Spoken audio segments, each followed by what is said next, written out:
जीएचटी 2022 paper 1 की answer की हमने बताया था कि 3 से 5 अक्टूबर के बीच आ जाएगी। मैक्सिमम कहा था कि एक हफ्ता लग सकता है, यानी कि 10 तारीख हो सकती है।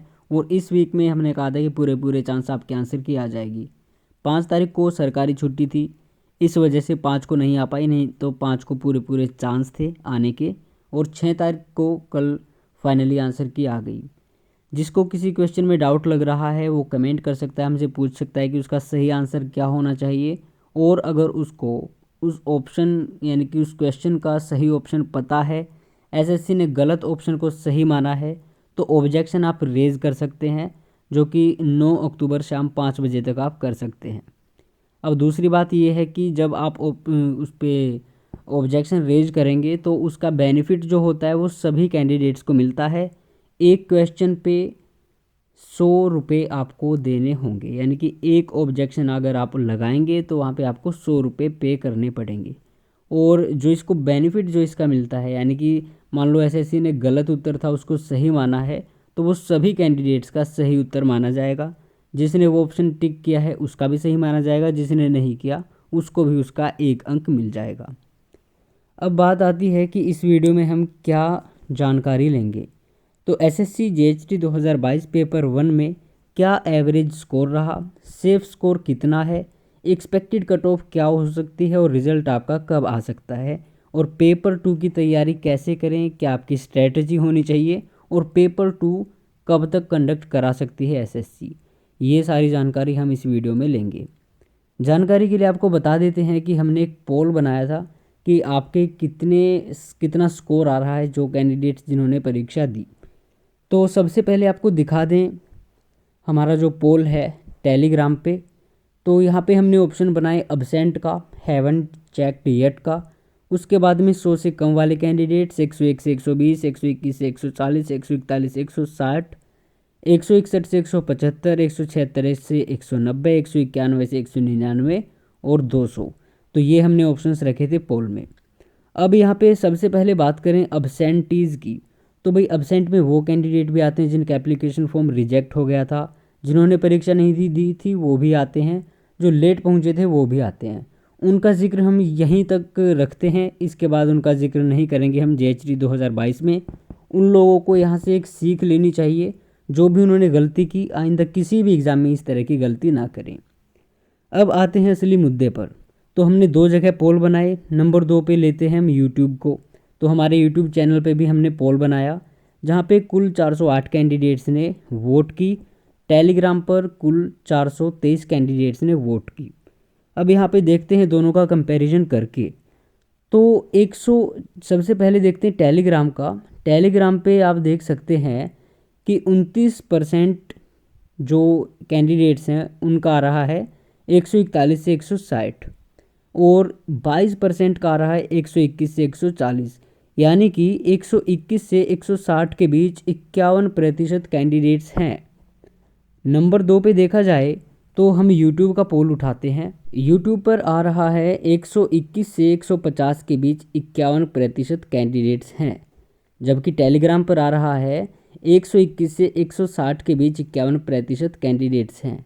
ऊपर इससे माने तो यूट्यूब पे दिखा रहा है कि केवल 24% प्लस 6% यानी कि 30% अधिक हैं 150 से ऊपर, जबकि टेलीग्राम पर दिखा रहा है 14% 161 से 175, 5% 176 से 190 और 1% 2%, ये तो मुझे झूठे लग रहे हैं। तो आप मान सकते हैं टेलीग्राम पर जो 19% दिखा रहा है ये इससे ऊपर है 160 से, जबकि यहाँ पे दिखा रहा है हमें कितना, यहाँ पे दिखा रहा है जी 30%। तो यहाँ पे थोड़ा बहुत इन दोनों में जो अंतर हमें देखने को मिल रहा है। लेकिन जो हमने यूट्यूब से देखा है 121 से 150 51% हैं, टेलीग्राम पे 121 से 160 51% हैं, यहीं पर बाजी है।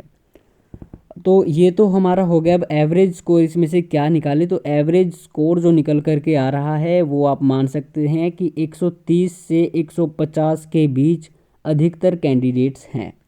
अब सेफ स्कोर इसमें क्या है, तो सेफ स्कोर है 150 प्लस। जी हाँ, जिन लोगों की 150 प्लस है उनको तैयारी करते रहना चाहिए। तैयारी किसको नहीं करनी चाहिए वो भी बताएंगे। तो एवरेज स्कोर है 132 150, अगर फिर भी और भी ज़्यादा एवरेज निकाला जाए तो 140 टू 150 आप मान सकते हैं कि एवरेज स्कोर इस बीच में अधिकतर कैंडिडेट्स रहे हैं, यानी कि 45-50%, 140 से 150 लेके आए हैं। अब दूसरी बात यह है कि सेफ स्कोर क्या है। किसी भी कैटेगरी के बंदे के लिए सेफ स्कोर है 150 प्लस, यानी कि कोई 150 प्लस लेके आया है वो अपने आप को मान सकता है कि वो कट ऑफ की रेस में है, पेपर 2 के लिए सिलेक्टेड हो जाएगा। अब देखते हैं एक्सपेक्टेड कट ऑफ क्या हो सकती है। देखिए, एक्सपेक्ट करना इतना आसान नहीं होता। लास्ट ईयर के कंपैरिजन को तो क्या रखें, क्योंकि उस टाइम पे कुछ परिस्थितियां थी, अब कुछ हैं, तो फिर भी मैं कहूँगा कि 140 प्लस कट ऑफ जाने के बहुत कम चांसेस हैं।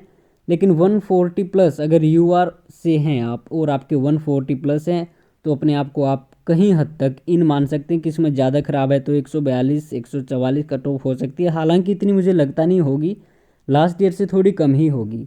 ओबीसी की बात करें तो ओबीसी वाले कैंडिडेट्स 130 से 135 तक ओबीसी की हो सकती है, मैक्सिमम मैं बता रहा हूँ, ये मैक्सिमम कट ऑफ बता के चल रहा हूँ मैं। तो 130 से 135 के बीच ओबीसी वाले कैंडिडेट्स अपनी तैयारी जारी रख सकते हैं। बाकी एससी एसटी की बात करें तो 120 से 25 या फिर इससे कम ही रहेगी, और ईडब्ल्यूएस और एसटी दोनों 115 से कम जा सकते हैं। ज़्यादा ही किस्मत ख़राब है, ईडब्ल्यूएस की इतनी नहीं जाएगी क्योंकि कैंडिडेट उसमें कम है, तो ईडब्ल्यूएस 115 से कम ही हो सकता है। और एक्सपेक्टेड कट ऑफ मैं एग्जैक्ट नहीं बता सकता, लेकिन यूआर ओबीसी के लिए ही होती है। अगर इससे ज़्यादा 130 प्लस आपका स्कोर है तो आप तैयारी कर सकते हैं पेपर 2 की। थोड़ा सा रिस्क है, लेकिन मैं कहूँगा कि अगर आपका कोई और एग्ज़ाम है और आपका स्कोर है 130 प्लस, अगर आप हैं यूआर और ओबीसी कैटेगरी से, आपका स्कोर है 130 माइनस, तो आपको, अगर आपको कोई और एग्ज़ाम है तो उसकी तैयारी करते रहना चाहिए। अगर आप फ्री हैं तो आप इसकी तैयारी कंटिन्यू रख सकते हैं।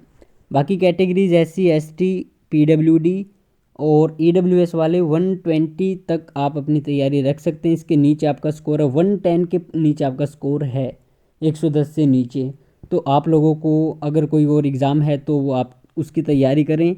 अगर यही एग्ज़ाम है तो पेपर 2 की तैयारी करते रहें, क्योंकि किस्मत का कुछ नहीं पता। लेकिन फिर भी मैं तो यही कहूँगा कि कोई और एग्ज़ाम है तो रिस्क ना लें, उसी की तैयारी करें।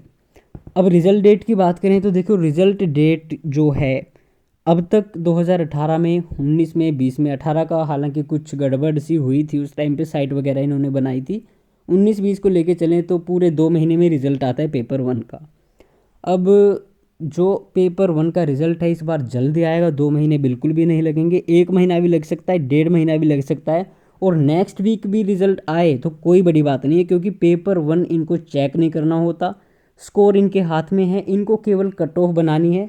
वैकेंसीज फाइनल हो चुकी हैं, अब एसएससी कभी भी अपलोड कर सकता है, वो इनकी मर्जी है। वैकेंसी इनको मिल चुकी है टेंटेटिव, लगभग 350-400 वैकेंसी आराम से हैं, तो उस हिसाब से इनको सिर्फ ये करना है कि कट ऑफ बनानी है। फिर भी इतनी जल्दबाजी नहीं करेंगे, और भी एग्ज़ाम्स होते हैं, तो रिज़ल्ट डेट आप मान सकते हैं नवंबर में तो पक्का आएगा। नवंबर के मिड में भी आ सकता है, नवंबर के शुरुआत में भी आ सकता है, लेकिन नवंबर में रिज़ल्ट पक्का है। अक्टूबर में भी आ जाए एंड तक तो कोई अचरज वाली बात नहीं है, लेकिन इतनी जल्दी भी नहीं करेंगे ये।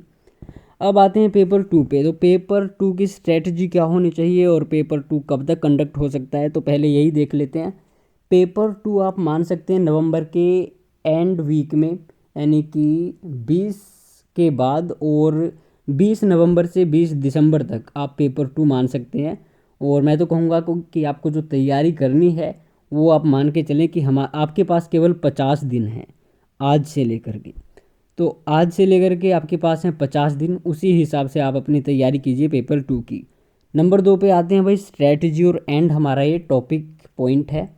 तो स्ट्रैटेजी आपकी क्या होनी चाहिए, आपको डेली करना चाहिए ट्रांसलेशन, क्योंकि ट्रांसलेशन टोटली डिपेंड है प्रैक्टिस पे, सेम है एससे। लेकिन एससे का मैं आपको एक चीज़ कहना चाहूँगा, एससे में कोई ऐसा नहीं है कि आप किसी को फॉलो कर रहे हो, किसी ने कोई बड़ा एग्ज़ाम क्रैक कर रखा है एससे राइटिंग में, किसी के अच्छे अंक आए हैं, प्रीवियस कॉपी देख रहे हो, तो उसी वाला पैटर्न आप फॉलो करो। सबकी अपनी लैंग्वेज होती है, सब अपने हिसाब से ऐसे लिखते हैं, और जब आप वहाँ पे जाते हो ना और एग्ज़ाम में बैठते हो तो वहाँ पे जितनी सारी आप स्ट्रेटजी लेके जाते हो, अगर किसी को फॉलो कर रहे हो तो भाई वो नहीं कर पाओगे, जो आपके अंदर है वही निकल करके आएगा। तो मेरी बस यही आपको एक सलाह है कि ऐसे जब आप लिखें तो अपनी भाषा में लिखें, ज़्यादा किसी का फॉलो नहीं करें, जो आप खुद हैं।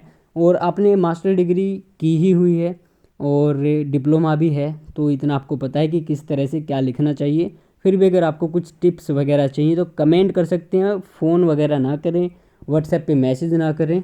और स्ट्रेटजी ऐसे को लेकर तो यही है कि भाई आप थोड़ा बहुत करंट का देख लो और टॉपिक्स देख लो, कौन कौन से सदाबहार टॉपिक हैं उन पे आप तैयारी करो। बेरोज़गारी का हो गया, इस तरह के कई सारे टॉपिक होते हैं। या फिर करंट में क्या चल रहा है हमारी अर्थव्यवस्था पर, या फिर कहीं युद्ध वगैरह तो नहीं हो रहा है, युद्ध के क्या परिणाम होते हैं, ये आप देख सकते हैं। और ट्रांसलेशन का देखा जाए तो कहीं से भी आपको बाइलिंगुअल कोई चीज़ मिलती है, मैगज़ीन वगैरह मिलती है या फिर कोई लेख मिलता है, तो आप बाइलिंगुअली खुद ट्रांसलेट करें, उसके बाद उसको मैच करें, ना कि पहले आप उसका बाइलिंगुअल का जो यानी कि इंग्लिश टू हिंदी देख रहे हैं फिर आप ट्रांसलेट कर रहे हैं। और ट्रांसलेशन और ऐसे राइटिंग आप डेली करें, थोड़ा करें, चाहे 2 घंटे पढ़े, 3 घंटे पढ़े, 4 घंटे पढ़े, लेकिन आपकी जो निरंतरता है यानी कि कंटिन्यूटी है वो बनी रहनी चाहिए। तो उसी से आपका एग्ज़ाम क्रैक होता है, चाहे कोई भी एग्ज़ाम है। मेरा तो यही मानना है कि आप चाहे थोड़ा पढ़ो लेकिन लगातार पढ़ो। ज़्यादा पढ़ोगे ज़्यादा प्रेशर होगा, वो कोई काम का नहीं रहेगा। तो ये सारी चीज़ें थी जो हमने डिस्कस करनी थी और फाइनली हमने डिस्कस कर ली हैं। फिर भी अगर आपको कोई डाउट लग रहा है या फिर कुछ और आप ऐड करना चाहते हैं इसमें, तो कमेंट में ज़रूर आप अपना कुछ अपने विचार लिखें, साझा करें। कोई सलाह देनी है या फिर कोई क्वेरी है तो ज़रूर हम उसका रिप्लाई करने का प्रयास करेंगे। बाकी पेपर 2 के लिए आप सभी को ऑल द वेरी बेस्ट। जिनका स्कोर कम है, better luck next time, but this time also it can work. और आपको तैयारी करते रहना चाहिए, क्योंकि तैयारी करेंगे तो और भी एग्ज़ाम्स आते रहते हैं, डायरेक्ट रिक्रूटमेंट्स आती रहती हैं। यही नहीं कि एसएससी आ गया इसके बाद में नेक्स्ट ईयर आएगा, और भी मौके आपको बीच में मिलते रहेंगे। तो अपनी तैयारी जारी रखिए। पेपर 1 की आपका जैसा भी स्कोर रहा तो उसकी तैयारी कहीं हद तक आपकी हो गई है, रिवाइज़ करना पड़ेगा अगर कोई इस तरह का एग्ज़ाम आता है तो अभी आपको पेपर 2 की तैयारी करते रहना चाहिए। जिनका स्कोर ज़्यादा ही कम है, 110 से नीचे है, तो वो कुछ और कर सकते हैं।